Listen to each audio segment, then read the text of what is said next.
Yo guys, we got a new location that I'm going to showcase here in today's video. I'm going to tell you about 3 cards I think you should tech into your decks, 1 from each pool, and 3 you should probably avoid.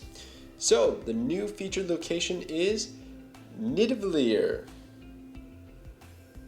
I don't know how to pronounce that. Nidavellir? That sounds pretty good. Cards here have +5 power. So basically you want 4 cards at this location because you're getting +20 power. If you don't do that, your opponent's probably going to beat you. This location is going to be featured from July 13th to approximately July 16th. Usually what happens is it comes out, I'm in Eastern time zone, so it's on a Tuesday night just before midnight, and then it will last until Saturday because they do a hot location on Sundays. So featured locations in Marvel Snap have a 40% increased chance of showing up in your games. So it's really good to tech in cards that will take advantage of this location's power to get you some cubes during that week and win your matches. It's just keep it in mind, it's going to show up. Okay, so the 3 cards that I'm highlighting here, from Pool 1, we have Iron Man. So if everything is getting +5 power, then Iron Man by default, just on his own at Nidavellir, 10 power, just for being on this place, because he's going to get 5 from the location, and then doubling that to make it 10. On top of that, any other card that you have is basically getting +10 power because of Iron Man. So this is just nuts. Everyone should be running Iron Man. It's like this location was made for him. So I highly recommend putting him in your decks. If you're in Pool 2, Shang-Chi. Wow, this is another location that's perfect for Shang-Chi. Basically what Shang-Chi does is he's going to destroy any cards that have 9 power or more when he's revealed. And with everything getting +5, all it takes is for a card to naturally have 4 power, and you're going to destroy it. That's not even taking into consideration buffs that your opponent might be planning for those cards. So it's just really, really good. There's another card that's in Pool 3, Red Skull I believe it is, but it's a 14 power and it gives +2 power to every other card on your opponent's side. That's actually a great combo, so you can play that on turn 5, giving your opponent +2 power with the +5 from the and then it's +7 power for each card. And all they have to have is had 2 power to get to 9, and then you play Shang-Chi on 6, and you destroy them all, right? And you probably win the game.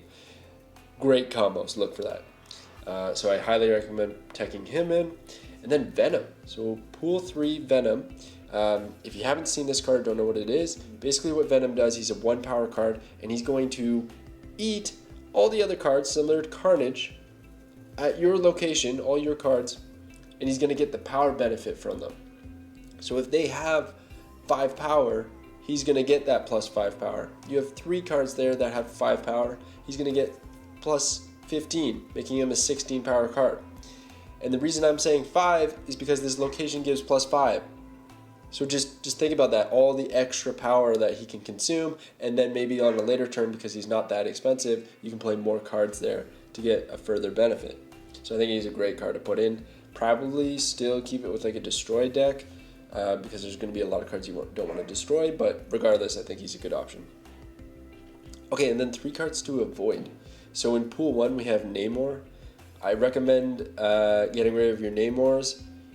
Maybe if you don't want to take advantage of this location, but if you're going to play Namor on this location, Nidavellir, then you're not really maximizing the benefit. All it takes is for your opponent to play 2 cards at that location. They're going to beat Namor's effect.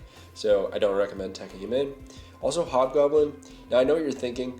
Okay, well, he's still getting -8 if I put it over his board and the loss of the location. But it's only going to be -3, and I just think there's maybe better things that you could do than sending over a Hobgoblin. To top it all off, if it's turn 5, you might not have the opportunity to play Hobgoblin there, because people are going to want to put as many cards as possible at this location. You might just end up playing it and then having it stuck on your location, giving you -3. Not great. And then also Dr. Octopus. So Dr. Octopus is a Pool 3 card, and what he does is he's going to pull all the cards from your opponent's hand, at least filling the location that he's next to. So if you play him at Nidavellir, he's gonna, and they have no cards, he's gonna take 4 of your opponent's cards and put them at that location, which can be good, but not when they get +5 power each, and that's a 20 power swing against you. You know, he is 15 power with this location on his own, so there's, you got something working there. But there's a good chance that you're just going to straight up lose the location by playing him there. So anyways, that is Nidavellir. I don't know. I'm trying here, okay? But check it out. Jump into Marvel Snap and plan for it because it's going to stick around for the next few days. Hope you enjoyed. Thanks for watching.